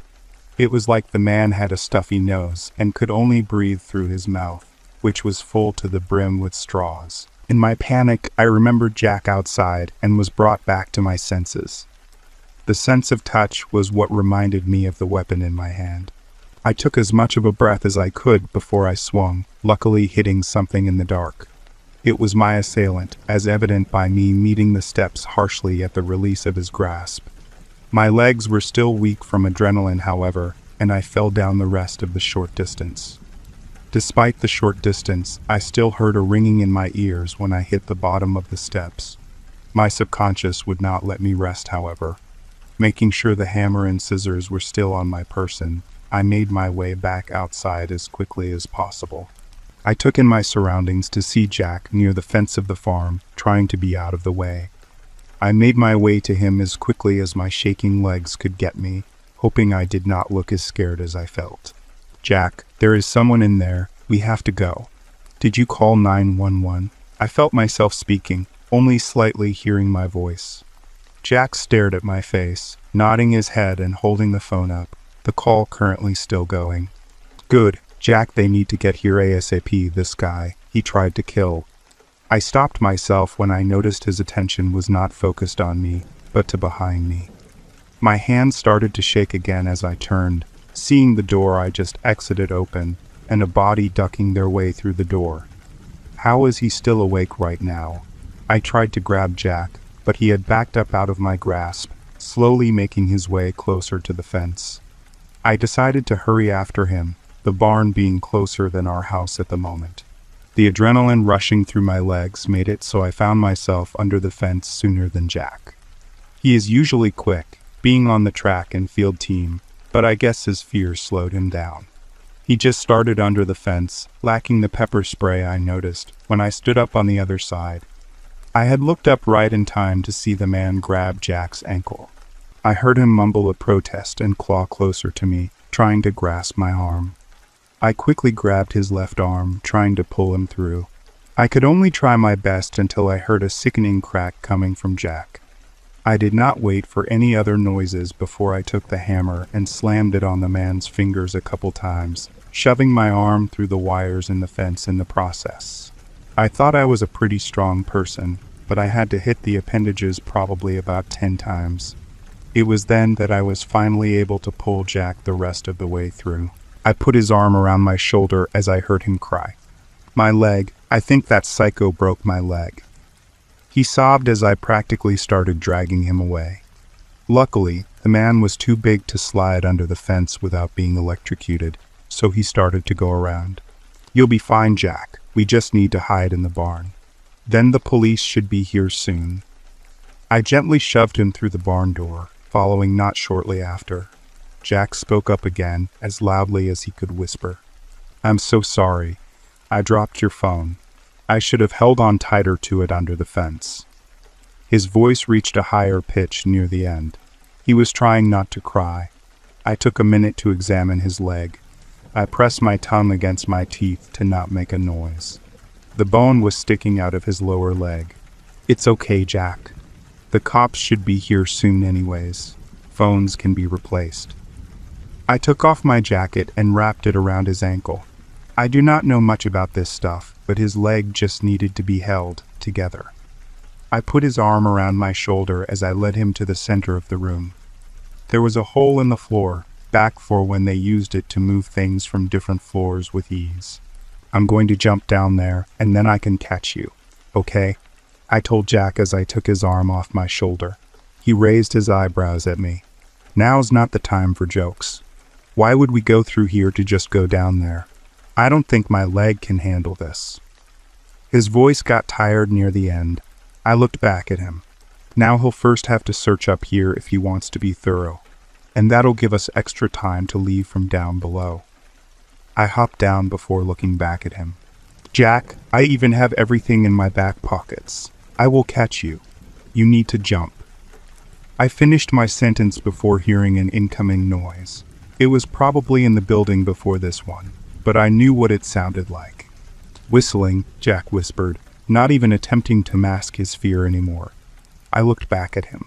"Jack, you need to jump now. If you do not, I swear to God, I will drag you down."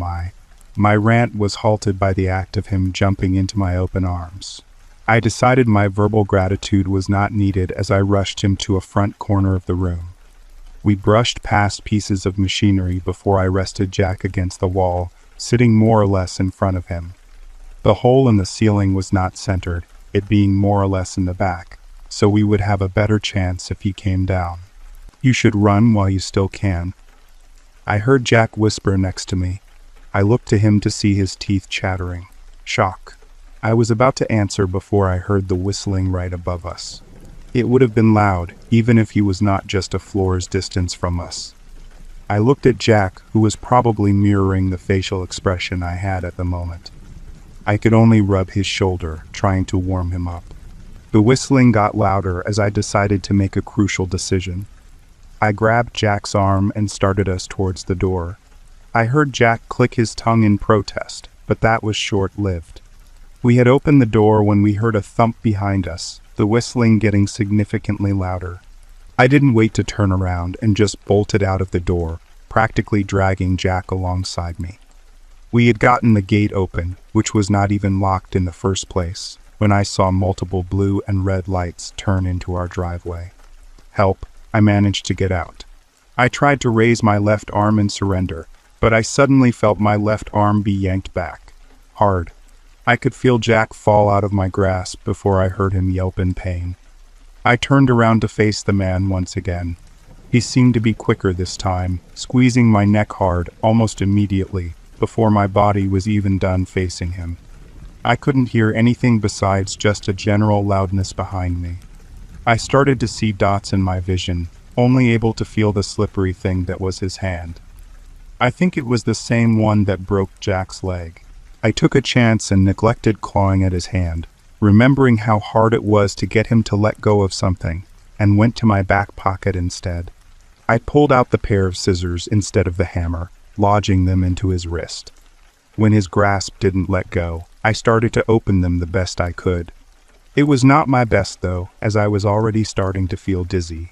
I opened them at a small angle, I think before I finally felt the ground beneath me and relief on my neck. I fell on someone who I think was Jack when I heard a barrage of explosions. Gunfire. I woke up in the hospital a couple hours later. My parents weren't allowed to see me until the police spoke with me, and Jack was still in surgery for his broken leg. The doctors told me that I was mildly concussed, bruised, and had some damage from being strangled repeatedly. That meant I could probably leave in a couple hours or at midday.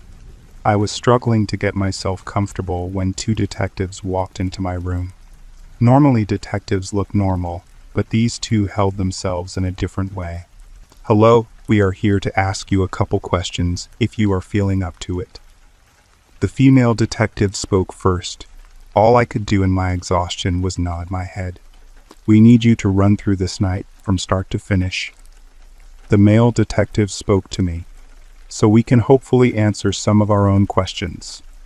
I started from the beginning, telling them about Jack's incessant questions of the light, the smell in the house, and what we experienced in the barn. I had to cough a lot while telling it, but the sooner I was done telling the story, the better. It's not Jack's fault, though.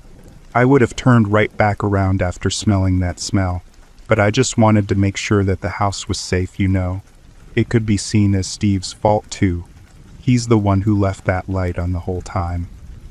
I told them, trying to explain myself. The two detectives looked at each other knowingly. "What?"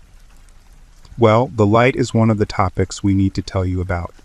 Steve's family stopped paying the electric bill after he went missing 2 months ago." He went missing? Why didn't my family know about this? And that leads us to our next. The light you saw. That was a handheld flashlight owned by a Richard Thomas. He was the man who attacked you and your brother last night. He's been squatting in your neighbor's house for the past 3 months. The female detective told me. 3 months. My confused brain struggled to do that math, but I reached the conclusion. Does that mean? I tried to speak before the female detective raised her hand gently. The male detective continued speaking. Now on to the next. The smell? His voice went soft. We found the bodies of Steve Jr. and 2 electrical workers in the house. It seemed as if Richard killed the 2 workers to stop them from revealing he was living there. We found one right next to his toolbox, too. My immediate thoughts went to the toolbox I didn't touch, trying to forget how close I got to it. The male detective continued. Then Steve Jr. went to check on them alone, and he was killed too. So when you went into the house, even all the way up the steps, Richard took you as a threat to his living. He finished, getting up from his seat. I coughed, trying to speak up. What about? The female detective nodded. We apologize. We thought you knew, but your concussion might have made you have a lapse of memory. Richard is dead. The officers on scene made sure of that after seeing what he was doing, and we have talked to the nurses. A psychological consultation is scheduled, but I believe that is planned after you get a good night's sleep. She walked up to the tray in my lap and put a card down. Here is my number for you or your brother in case you need to talk more. With that action, the detectives left and I was left to sleep. That was 2 days ago. I got home yesterday after further neurological testing, and Jack should be coming home tomorrow. The compound fracture in his leg was worse than we thought, and he needed these extra days to recuperate, according to the doctors. They did say, while my jacket was pretty dirty to put on his wound, the pressure did make it so it was not as bad as it could have been. When I visited him earlier, though, he seemed to be in good spirits. While he's not too steezed on using a cane occasionally, he is excited to show off to his friends. He was the one who even told me to share the story online before I forgot. That is what I'm doing now, hoping that it helps me cope with everything. Luckily, as I wrote this, I was able to look at the fence leading to the farm without hyperventilating. Maybe even one of these days I'll be able to look in the direction of Steve's house.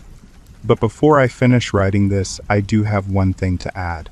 If you ever see your neighbor's lights on, especially daily, call the cops securely from the safety of your house. If you have a sibling who thinks otherwise, handcuff them to a pipe and lock them in the room with said pipe. Because if your neighbor's light is on like that, there is nothing good that can come out of it.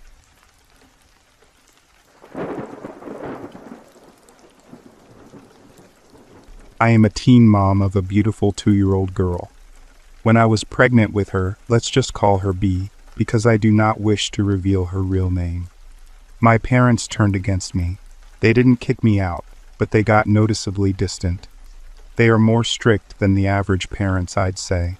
With my parents showing little support, and my now fiancé always helping his father with his fencing company, when I needed help or had any questions, I went to my neighbor Linda.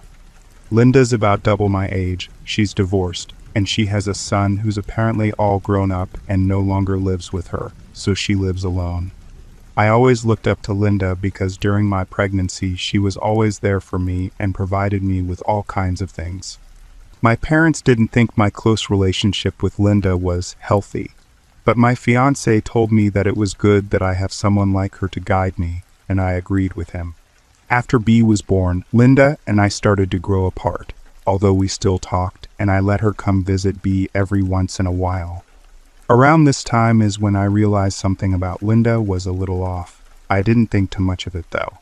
She seemed a little awkward around B and didn't really know how to hold her or play with her, which I thought is pretty odd considering she went through all of this with her son.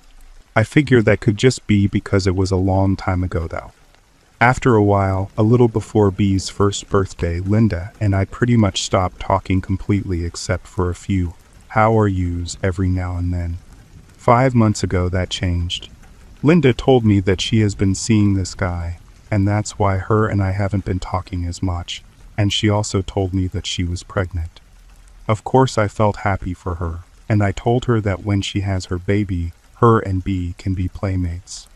This led to us becoming close and talking again, although I don't feel as if it was as close as we were before. Just recently, a couple days ago, she told me she and her boyfriend were going up north on the 4th of July, and they'll be staying there for a few days, and she gave me a spare key and asked if I could feed her pet bird for her. Obviously, I agreed.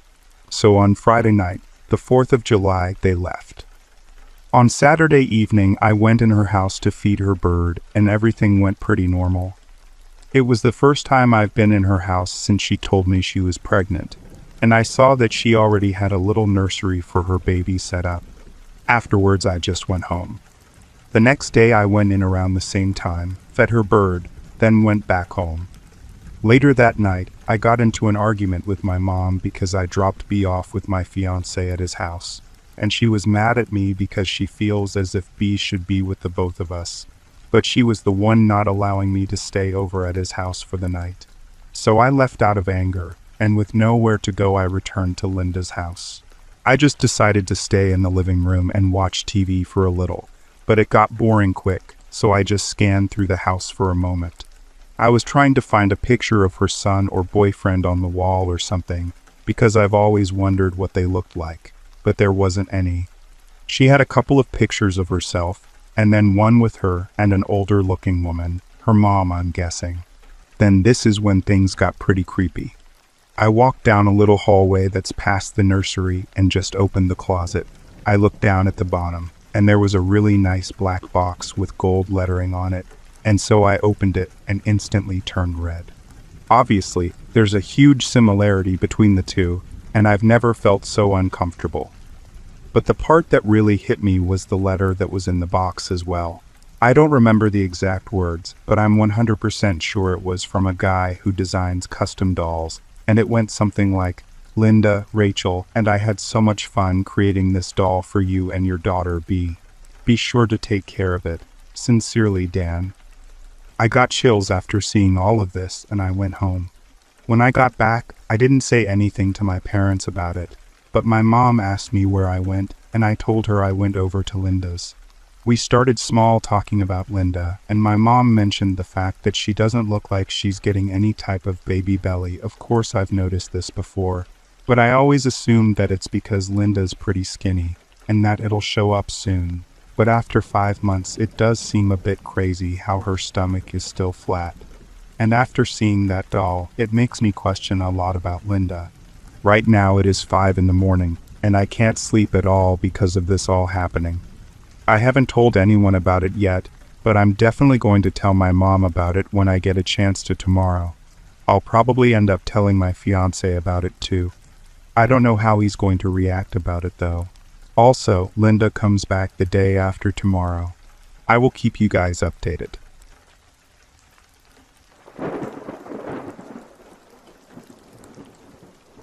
Guys, I'm freaking out and I need advice. I'll try to keep this as brief as possible.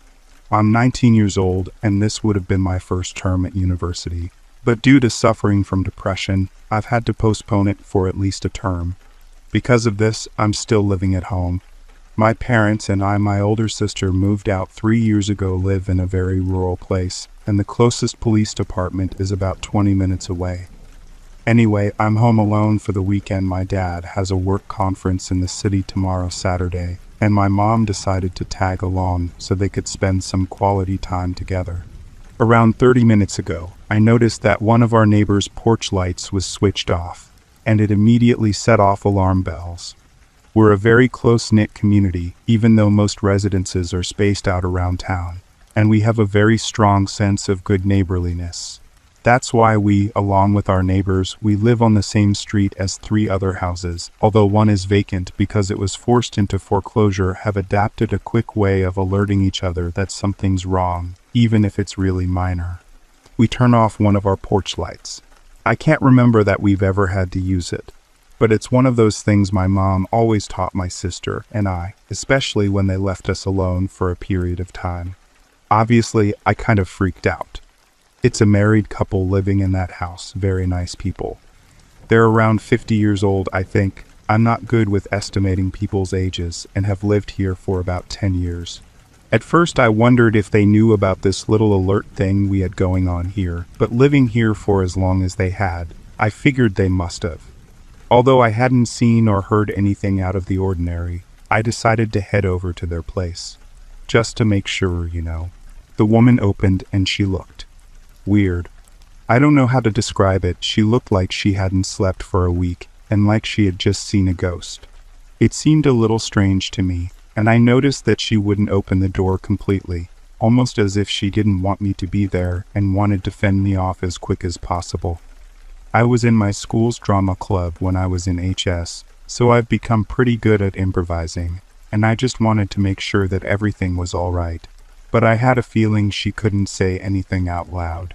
"Hey, Mrs. Smith, this isn't their actual last name," I greeted, glancing over at the porch light. "I noticed your porch light's out again.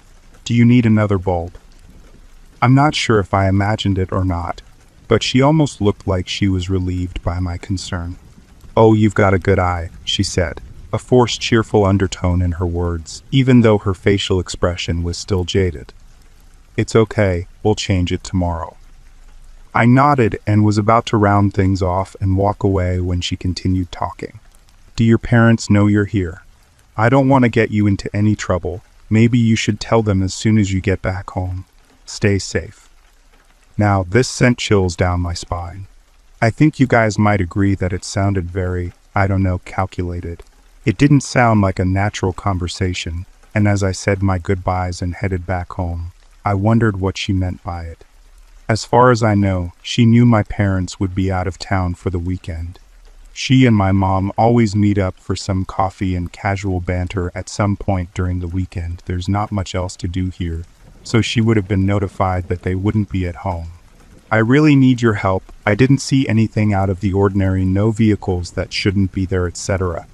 But I can't shake the feeling that the last thing she said to me meant more than it appears. Should I call my parents? The police? I don't want them driving 20 minutes for nothing, especially at this hour. I have a really bad feeling, guys." Update 1. 22.11 I just called 911. The dispatcher said they're sending someone right now, and they'll be here in like 20 minutes. Update 2. 22.29 okay, so I saw the police arrive at their house. I'll keep you posted. Update 3. 22.35 and they're out again.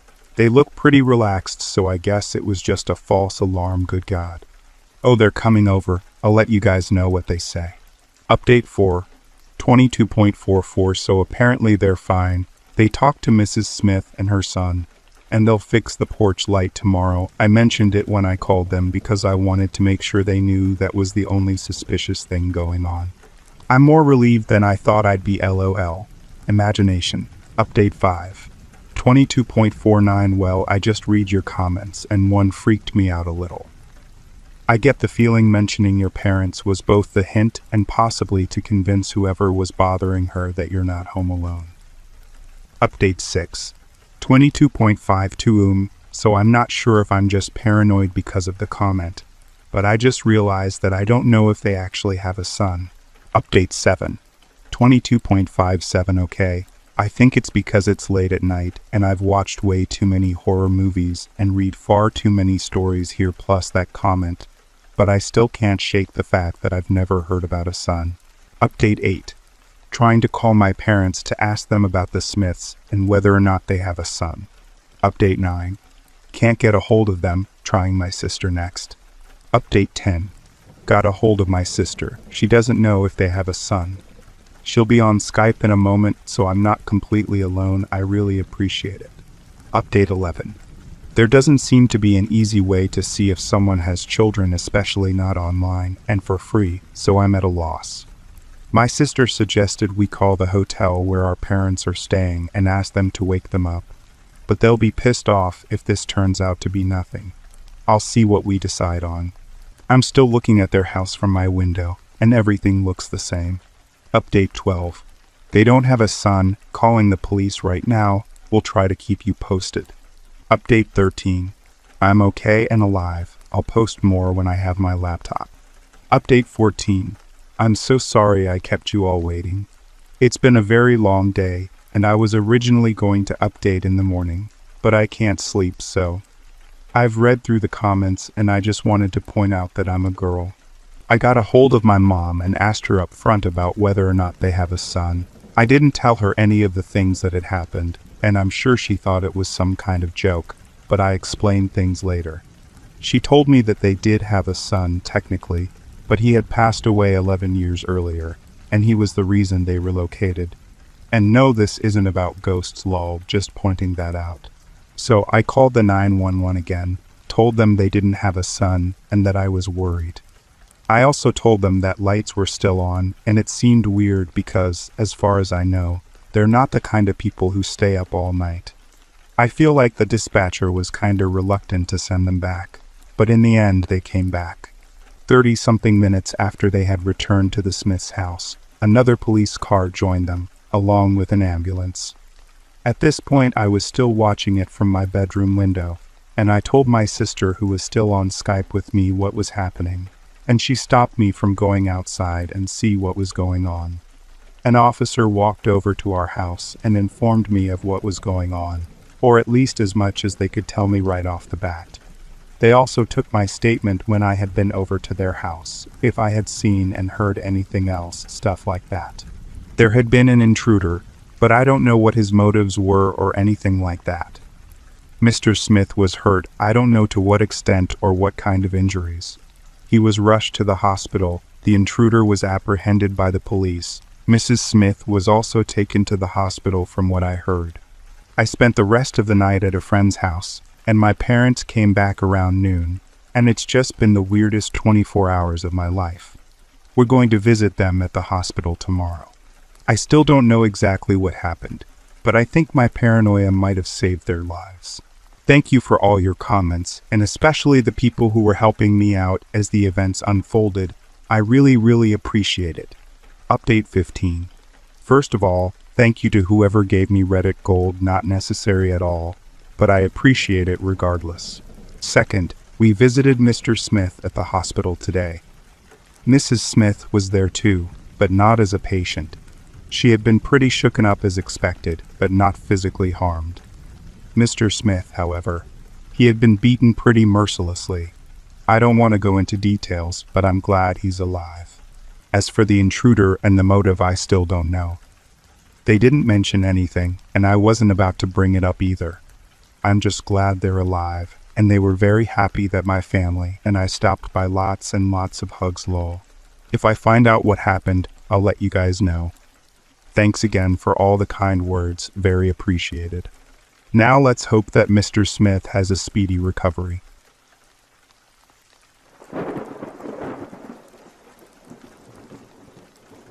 From age 27, my family lived in a rural house with one neighbor right by. Closest other homes were probably half-mile away. This neighbor was a grown dude named Ken who had a daughter, Sarah, who was around 4 or 5 years older than me, I think. I only remember a few specifics, but in general remember that Ken was regarded as kinda creepy and weird by my parents. One time I was playing outside and Sarah was really insisting that I come inside their house. It was maybe a manufactured home or mobile home. She said she wanted to show me the basement where the steering wheel is for driving the house. I said I'd have to ask my parents, and she was really insistent that I didn't need to ask, and to just come inside to see the basement. To be honest, I think I was just annoyed that she was bothering me, so I went back inside and told my parents. I don't super remember their reaction, but I'm pretty sure they said I couldn't ever go over there. Many years later, around age 12, we have moved and somehow Ken got brought up. Mom was like, "Oh yeah, one time this lady came out from his place and said she couldn't remember how she got there. We helped her call a cab." Like, WTF? Never really talked about it since, and I'm mid-20s now. Maybe I'll ask my parents. I'm worried that something bad was going on and they just shielded us kids, or worse, nothing was ever done.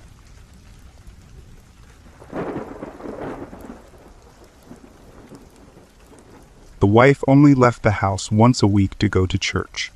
She would kick all the garbage from the passenger side floorboards onto the street.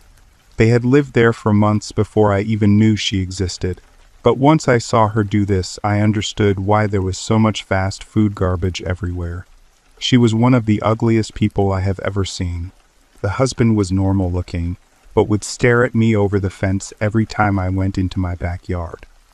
One night I heard cackling coming from their kitchen. I still think I should have called the police, but they could have just been watching a creepy movie or something. I looked, but couldn't see what was going on. Still, it won't surprise me if they end up on the news for holding someone prisoner in their basement.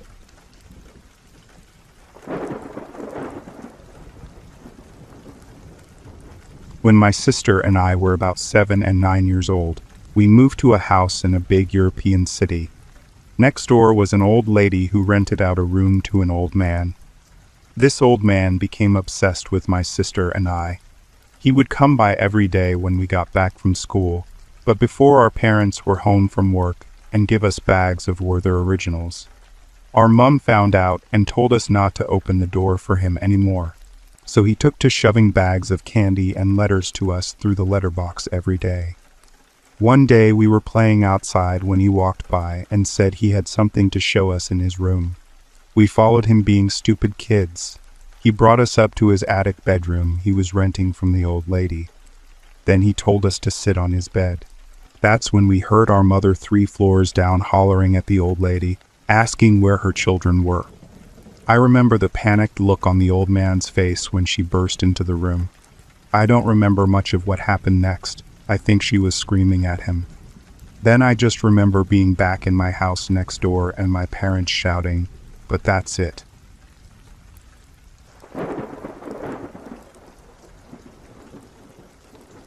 When I was around 19, I lived in a duplex with my mom. My grandparents lived in the adjoining side. Our back porch faced the neighbor's back porch in the duplex next to us. From our back door to their back door was maybe 10 feet. The guy who lived in that place was late 40s and kind of strange. He had lived there for about a year, and lived alone except for a dog he took everywhere with him, and an old Jeep that he drove around. A few times he would come to my door to ask for random things, sugar, milk. Not super strange, but also not super common. Well, one day I realized we hadn't seen the guy in a few weeks, but his Jeep was in the driveway. The neighbors in the adjoining unit to his had an extra key to his place, as he had once asked them to check on his dog when he was at work overnight, not something that happened often. So the neighbors knock, no answer. They bang on the door, no answer. Finally, they use the key to open the door since something must be wrong. They found him, naked and dead, hanging from a bedpost in an advanced state of decomposition in the bedroom that was literally just feet away from my own bedroom. From what we were able to find out, he had been into autoerotic asphyxiation and had apparently lost consciousness and died from it while doing his thing by himself. I didn't ask what happened to the dog because I did not want to know. It freaked me out beyond belief. I have no idea how no one noticed a smell or anything since this happened in the South, where temps regularly get above 100 in the summer.